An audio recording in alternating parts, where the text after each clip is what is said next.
Hi all, welcome to our channel. நம்ம சேனலில் போட போகிற ஃபஸ்ட்டு லாங் வீடியோ இது.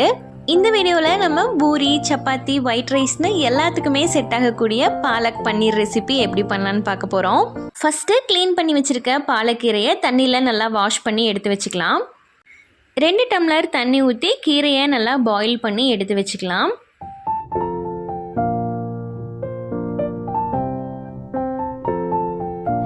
தண்ணியை ஃபில்டர் பண்ணிவிட்டு நம்ம பாயில் பண்ணி வச்சுருக்க கீரையை மிக்சி ஜாரில் போட்டு நல்லா அரைச்சி எடுத்துக்கலாம். அடுத்து ஒரு மிக்சி ஜாரில் 1 விரல் சைஸ் இஞ்சி, 6 பல் பூண்டு, 2 தக்காளியை அரைச்சி எடுத்துக்கலாம். கடாயில் பட்டர் சேர்த்துட்டு பட்டை, கிராம்பு, ஏலக்காய், சோம்பு, பிரிஞ்சி எல்லாம் சேர்த்து வதக்கிக்கலாம். நீங்கள் பட்டர் இல்லைன்னா எண்ணெய் கூட சேர்த்துக்கலாம். 3 பச்சை மிளகாயை கட் பண்ணி சேர்த்துட்டு அது கூடவே பொடி பொடியாக கட் பண்ணி வச்சுருக்க 2 பெரிய வெங்காயத்தையும் சேர்த்து வதக்கி விட்டுடலாம்.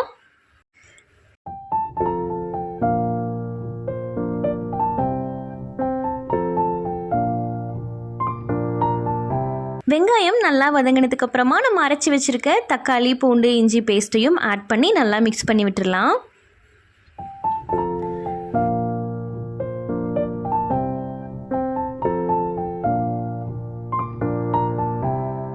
தக்காளி நல்லா வெந்து கலர் சேஞ்ச் ஆகி வரும்போது நம்ம அரைச்சி வச்சுருக்க பாலக்கீரை பேஸ்ட்டையும் ஆட் பண்ணி நல்லா மிக்ஸ் பண்ணி விட்டுடலாம்.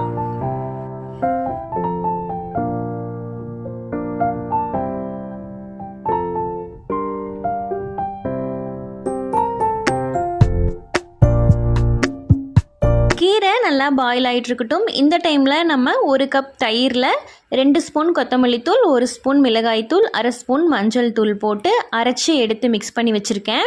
அதை ஆட் பண்ணிக்கலாம். தயிர் க்ரீமியாக இருந்துச்சுன்னா நீங்கள் டைரெக்டாக இந்த மசாலா போட்டு மிக்ஸ் பண்ணி ஆட் பண்ணிக்கலாம். தயிர் கொஞ்சம் கட்டியாக இருக்கிற மாதிரி இருந்துச்சுன்னா நீங்கள் மிக்சியில் தயிர் ஆட் பண்ணிவிட்டு மசாலா பொடியும் ஆட் பண்ணிவிட்டு பல்ஸ் மோடில் வச்சு ஒரு சுற்றிட்டு அதுக்கப்புறமா ஆட் பண்ணிக்கோங்க.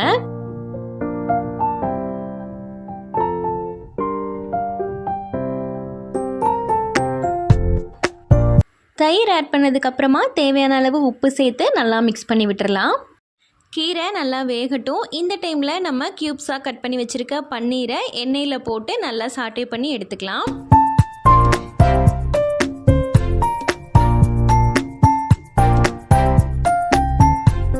கிரேவியில் கொஞ்சமாக தண்ணி ஆட் பண்ணிவிட்டு நம்ம சாட்டே பண்ணி வச்சுருக்க பன்னீரையும் சேர்த்து மிக்ஸ் பண்ணி விட்டுறலாம்.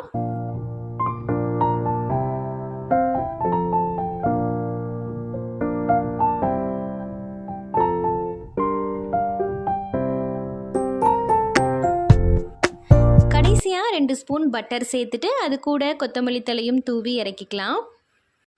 உங்ககிட்ட கஸ்தூரி மேத்தி இருந்தால் அதை ஆட் பண்ணிக்கோங்க. ஃப்ளேவர் இன்னுமே ரொம்ப சூப்பராக இருக்கும். என்கிட்ட இல்லை, ஸோ நான் கொத்தமல்லி தலை மட்டும் போட்டுக்கிறேன்.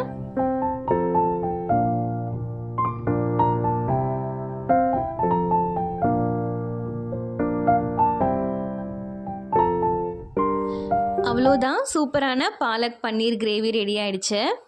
இது நம்ம சப்பாத்தி, பூரி, ஒயிட் ரைஸ் கூட செம்ம காம்போவாக இருக்கும். இல்லைனா நீங்கள் ஜீரா ரைஸ், புலாவ் கூட வச்சு சாப்பிடலாம். நம்ம சேனலை சப்ஸ்கிரைப் பண்ணி சப்போர்ட் பண்ண எல்லாருக்குமே ரொம்ப ரொம்ப தேங்க்ஸ். நம்ம சேனலை இது வரைக்கும் சப்ஸ்கிரைப் பண்ணலன்னா சப்ஸ்கிரைப் பண்ணிக்கோங்க. நான் இந்த பாலக் பன்னீரை சப்பாத்தி கூட தான் வச்சு சர்வ் பண்ணியிருந்தேன். ரொம்ப டேஸ்ட்டாக இருந்துச்சு. நீங்களும் செஞ்சு பார்த்துட்டு மறக்காமல் எப்படி இருந்துச்சுன்னு கமெண்ட்ஸில் சொல்லுங்கள்.